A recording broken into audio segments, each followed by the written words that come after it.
Today, I'm going to transform one of my followers' character design prompts into a wall-hanging sculpture. Let's go!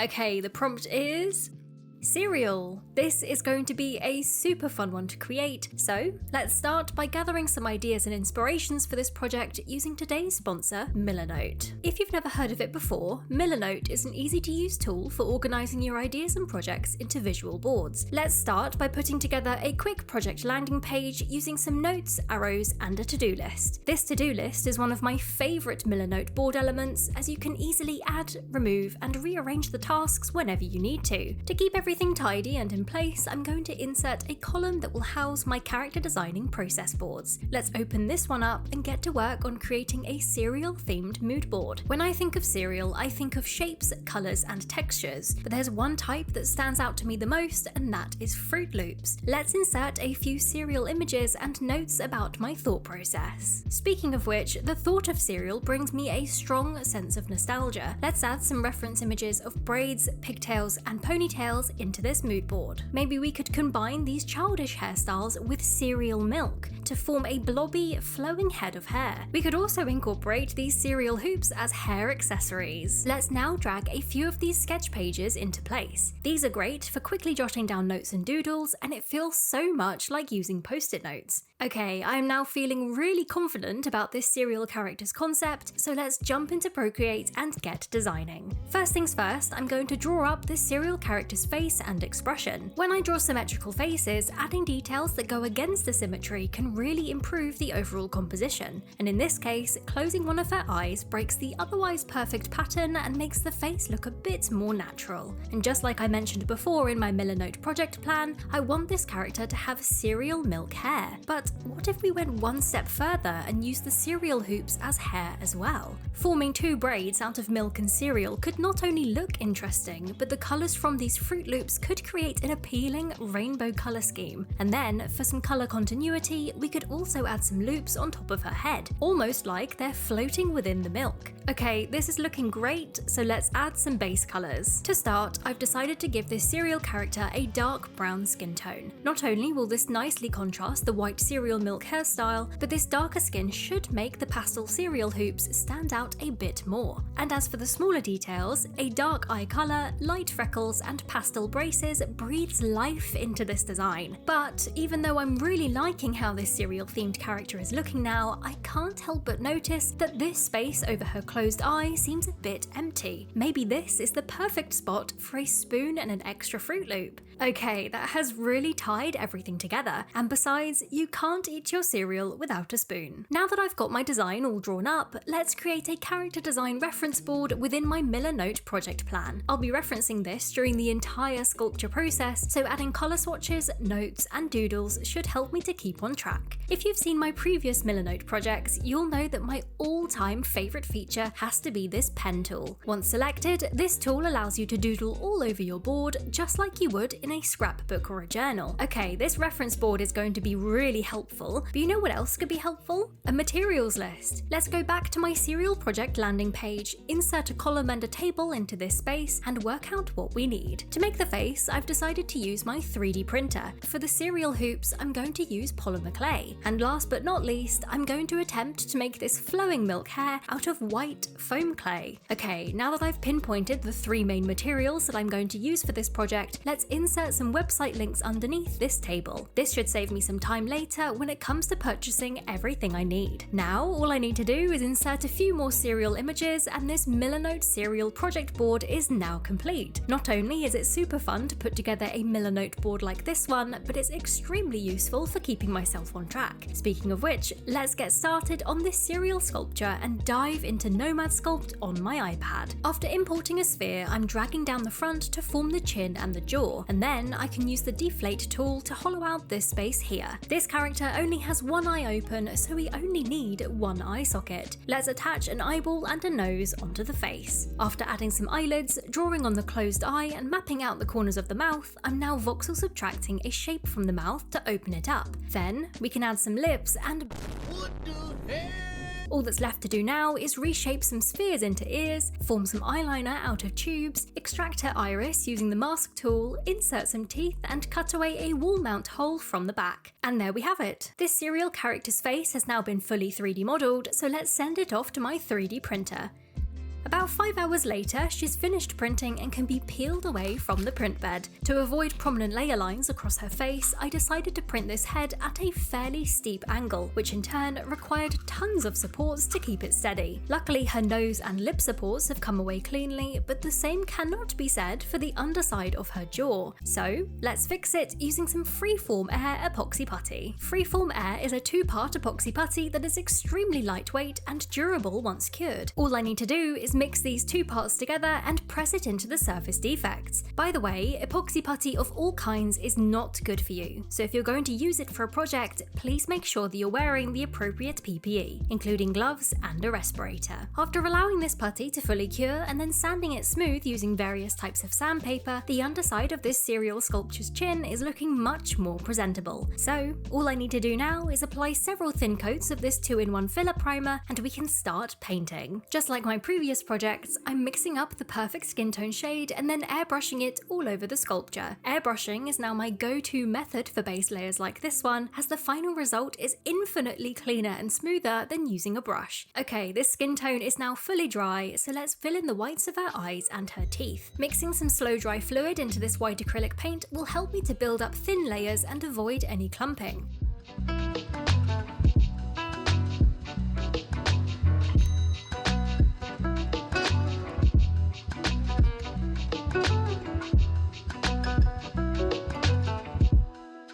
And several thin coats later, it's now time to fill in her iris and her eyeliner with some black paint. This step is precisely why I like to sculpt the iris directly onto my 3D model. Once printed, it produces a perfect painting guideline.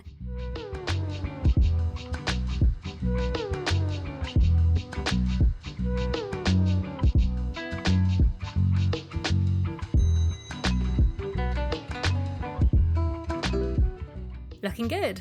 After lining the lips with a brown pencil, I can now fill them in. This character has 2-toned lips, meaning the upper lip is dark and the bottom lip is pink. I'm also trying my best to not get any paint on the teeth, which is much harder than it looks. Now I'm using the same upper lip colour to shade the eyelid creases. This is a technique I also used within my trinket sculpture video to make everything look a bit more cartoony. She is really coming to life now, but there's another small detail that I need to add, and that's her freckles. After mapping them out with a white pencil, I'm now using some light brown paint and a small dotting tool to stamp them on. This serial sculpture's face is now complete and she looks super cute. Okay, whilst this paint dries, I'm going to take a very quick moment to thank all of you. In less than 6 months, my YouTube account has gained over 75,000 subscribers. You might have heard me mention that my goal for the entirety of 2025 was 10,000 subscribers. So, like I promised in my previous videos, I am now hosting a giveaway to celebrate 75k. One lucky winner will receive a huge selection of SVV Art keychains and stickers. To enter, head on over to my Instagram page and leave a comment on my pinned giveaway post. This post will also contain a full list of instructions, rules, and T's and C's, so please make sure to give those a read before entering. Good luck!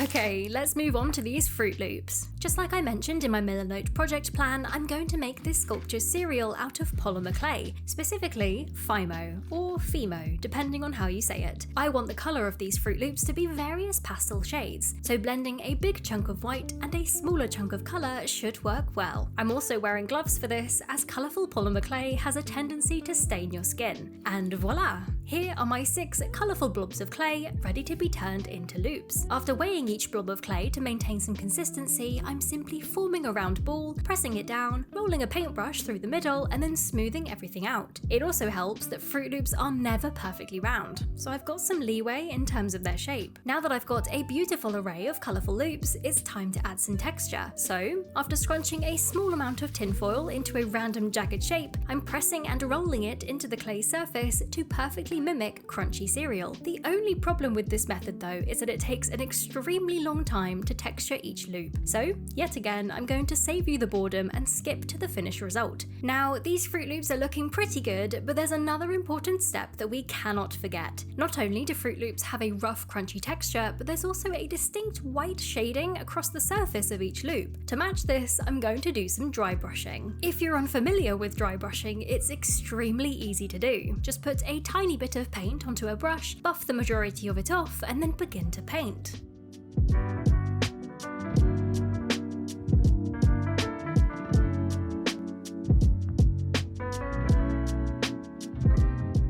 And with that, we now have a perfect portion size of polymer clay Fruit Loops, ready to be placed into some cereal milk hair. But before we can create the hair, there are two important details that we need to make, starting off with the spoon, that I have decided to 3D print. Jumping back into Nomad Sculpt, I'm forming the spoon's bowl using a sphere and creating the handle from a tube. These shapes can then be pushed, pulled, and voxel subtracted into place. Just like within my original design, I need this spoon's handle to be overly curved so that it can fit around my character's face perfectly. So, to be extra sure that this will actually work, I'm using the 3D model of the face as a size reference. Right, this looks pretty good, so let's print it off, sand down the support defects, and paint it a light shade of grey that matches the spoon within my original design. Okay, whilst that grey paint fully dries, we can move on to the other important detail, the colourful braces. Using the same Fruit Loop shades of polymer clay, I'm rolling out some thin strands of each colour, pressing them flat and trimming them down. Then, once fully baked, these thin sheets of clay can be trimmed even further to form the brackets of the braces. Now, this looks really cute already, but for that extra level of detail, I'm going to stick a thin strand of grey 3D printer filament across the brackets as a makeshift wire. This extra detail makes the braces look 10 times more realistic, which I absolutely love. Okay, now that we've got these details out of the way, it's finally time to form the cereal milk hair using foam clay, a material I have never used before. Straight out of the bag, this stuff feels extremely smooth, lightweight, but ever so slightly sweaty. It kind of reminds me of chewed gum. I decided to use foam clay for the hair for these two reasons. Firstly, this clay is air dry, meaning I can sculpt it directly onto the painted head. This is extremely useful as getting the correct placement around the ears and the eyes is essential. And secondly, the bright white colour that this clay comes in means I don't have to paint it. Overall, this material should work perfectly for this particular application. After forming the main sections of cereal milk hair and the tiny droplet that sits at the top, we can now press the Fruit Loops into their designated places and form the braids. As you can see within my original design, these are made from both milk and loops, alternating down the length of the braids. Luckily, this foam clay seems to stick these cereal pieces fairly easily though, so there should be no need to glue them.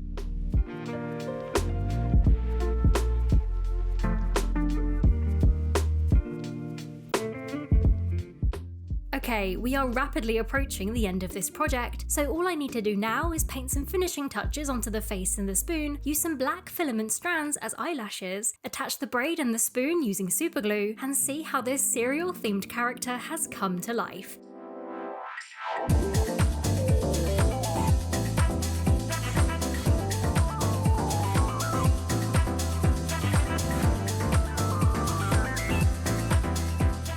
And here she is. This cereal character is now complete and I am extremely happy with the finished result. Using this foam clay as hair worked so well and it was a really good decision. Also, these realistic Fruit Loops tie everything together so nicely. If I was going to make this again, I think I would have added a glossy shine to the milk hair, but it still looks good without it. Let me know what you think of this sculpture in the comments below, and if you can think of a name for her, I would love to hear it. If you're interested in starting a project like this one, I highly recommend you check out Millernote. Millernote is available for free with no time limit, so sign up for a free Millernote account using the link in the description. A big thank you to Millernote for sponsoring this video and supporting the channel, and a huge thank you to you guys for watching until the end. Before I go, don't forget to check out my giveaway, the link to that is also in the description. Okay, I will see you in the next video.